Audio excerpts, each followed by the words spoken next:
급성호흡기 감염증 RSV가 시니어에게 확산할 수 있다는 경고가 나왔습니다. 온타리오주 토론토의 한 전문가는 RSV 감염 환자가 현재는 어린이에 집중됐지만 60세 이상으로 확산될 가능성이 높다고 지적했습니다. RSV가 더 빠르고 더 심하기 때문에 시간 문제라는 겁니다. 면역력이 약한 영유아와 어린이는 물론이지만 65세 이상도 폐 기능이 떨어지면서 다른 연령보다 훨씬 더 취약하다는 겁니다. 또한 시니어는 감염이 되면 회복도 어려워 어린이보다 더 큰 타격을 입을 수 있습니다. 전문가들은 RSV가 백신도 없다며 코로나 방역 규제를 다시 강조했습니다. 이 질환에 걸리지 않으려면 몸이 아프면 집에 머물고 마스크를 착용하며 자주 손을 씻어야 한다고 당부했습니다. 당국이 RSV 입원 환자의 연령을 따로 구분하지 않고 있기 때문에 정확한 숫자를 파악하기는 어렵지만 의료진들에 따르면 최근 들어 RSV에 걸려 입원하는 성인 환자가 늘고 있습니다. 이에 연방정부도 백신 승인을 검토하고 있습니다. 현재 클락소 스미스 클라인 제약사가 요청한 60세 이상 성인용 백신 사용에 대해 검토하고 있으며 화이자도 60세 이상 노인과 임산부를 대상으로 한 RSV 백신 사용 승인을 준비 중입니다. RSV 이외에 독감도 극성입니다. 연방당국은 어린이와 10대 청소년들 사이에 독감이 급증하고 있다며 서둘러 예방주사를 맞을 것을 강력히 권고했습니다. 한편 어린이용 해열제와 진통제 부족 사태가 지속되는 가운데 호주에서 수입한 어린이용 진통제가 다음 주 전국 약국에 배송될 것으로 알려졌습니다.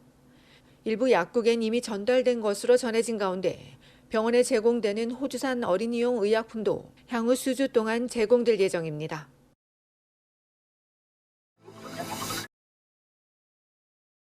병원 응급실에서 지갑 도난 사고가 발생해 주민들의 각별한 주의가 요구되고 있습니다.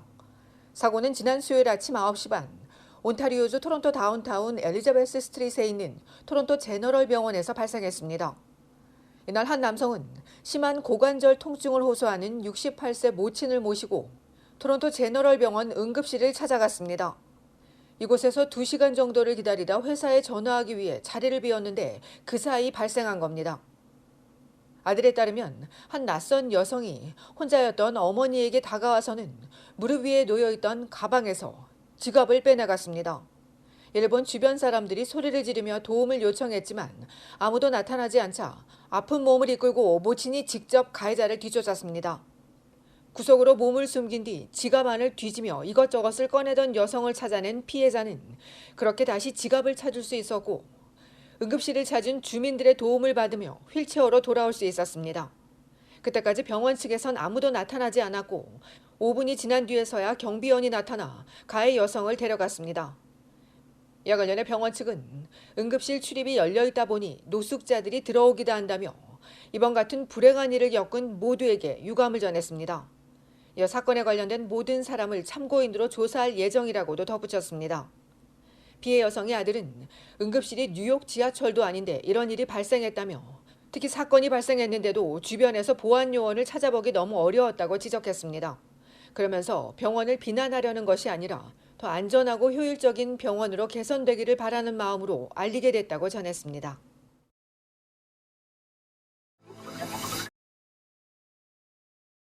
오늘은 미국에서 연중 최대 할인이 시작되는 블랙 프라이데이입니다. 캐나다에서도 블랙 프라이데이 할인이 자리 잡으면서 대목으로 꼽히는데 올해는 치솟는 인플레이션이 소비자들을 짓누르고 있습니다. 이전 같으면 베스트바이 등 일부 매장에 일찍부터 쇼핑객들이 몰리기 마련이지만 큰 혼란이 없었고 미국 버팔로행 차량들도 이전보다 줄어든 것으로 알려졌습니다. 최근 설문조사에 따르면 블랙 프라이데이에 쇼핑하겠다는 응답은 28%, 다음 주 월요일인 사이버 먼데이는 21%로 나타났습니다. 특히 캐나다인 10명 중 6명은 경제적인 여유가 없다고 응답했습니다. 식료품과 임대료, 휘발유, 기타 가계비용 상승이 이유인데 그럼에도 대다수는 지난해와 비슷한 $790 정도를 지출할 걸로 보고 있습니다.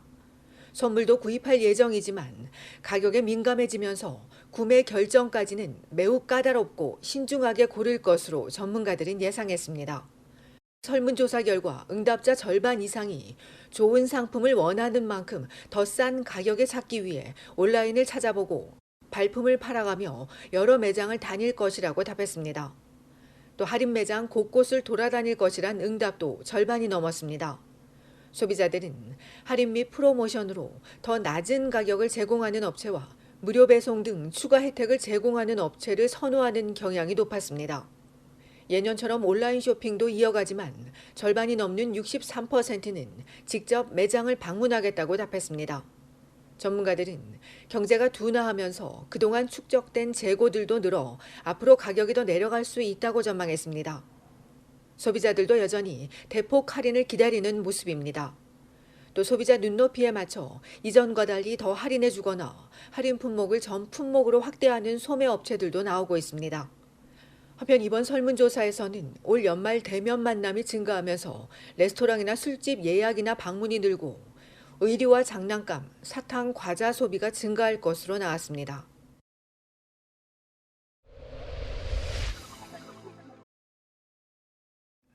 포드 자동차는 연료 분사기 균열에 따른 화재 가능성 우려로 전 세계에서 SUV 63만 4천 대를 리콜한다고 발표했습니다. 리콜 대상은 3기통 1.5리터 엔진이 탑재된 2020에서 2023년식 브롱코 스포츠와 이스케이프 모델로 캐나다 5만 5천여 대도 포함됩니다. 사측은 지금까지 20건의 화재 보고가 있었고 화상은 아니지만 4건의 부상 신고가 있었다며 리콜 대상 차량 소유자들에게 검사 받을 것을 촉구했습니다. 이번 리콜은 균열된 연료 분사기에서 새어나온 연료나 연료 증기가 뜨거운 표면에 축적되면서 엔진룸에서 화재가 발생하는 현상을 막기 위한 것으로 사측은 당장 차량 운행을 중단할 필요는 없다며 오는 12월 중순부터 수리와 관련해 서신을 보낼 예정이라고 전했습니다.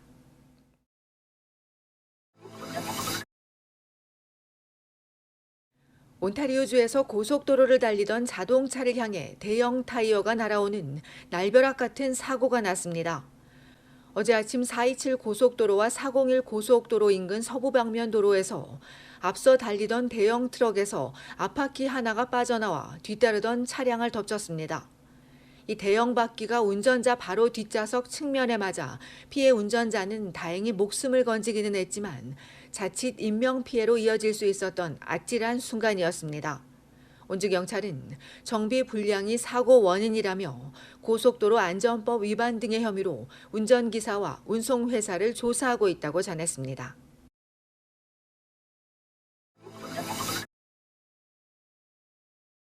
브리티시 컬럼비아주 정부가 숙련기술 이민자를 유치하기 위해 새로운 인센티브를 도입합니다.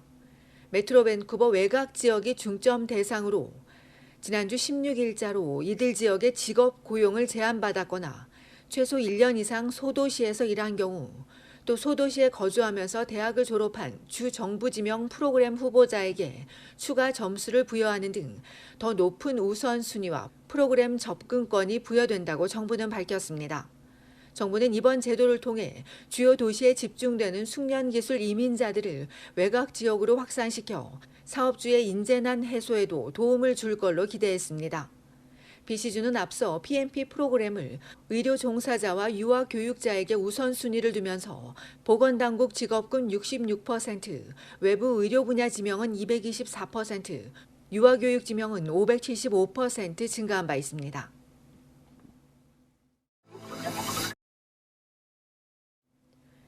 이뭉순 주 캐나다 한국 대사가 지난 수요일 메리 사이먼 연방 총독에게 신임장을 제정했습니다.